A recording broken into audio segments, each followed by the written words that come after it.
Well, we have had a mild winter and a pretty good spring so far, but don't let that mislead you about planting season. It's not time yet to start digging, except for a few things.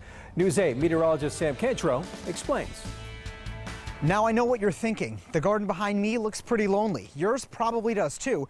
And after a winter that didn't feature very much wintry weather, why not get a head start on it? Well, you might want to wait a little while longer before planting that vegetable garden. Tomatoes, peppers, eggplants, they really need for the ground to stay much warmer. Usually rule of thumb is when the first week of May comes around and there's really no more chance of frost, those are definitely good to put in the ground. These are the dates of the average last frost across Connecticut. Now keep in mind, we have seen frost as late as early June, but this is a good guideline of when it's safe to plant the summertime vegetables. If you live right at the shoreline, late April is the time to do it.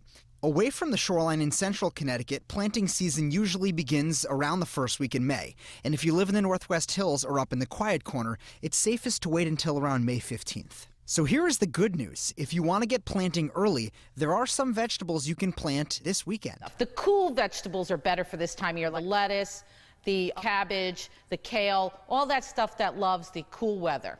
But what if you're extra careful to cover up the plants on cold spring nights and just decide to plant everything now? Does it make a difference with the date you'll be able to harvest your veggies? No, it does not. No, it doesn't. Sometimes you don't really end up being ahead of someone who waited till the first week of May when the temperatures are more consistent.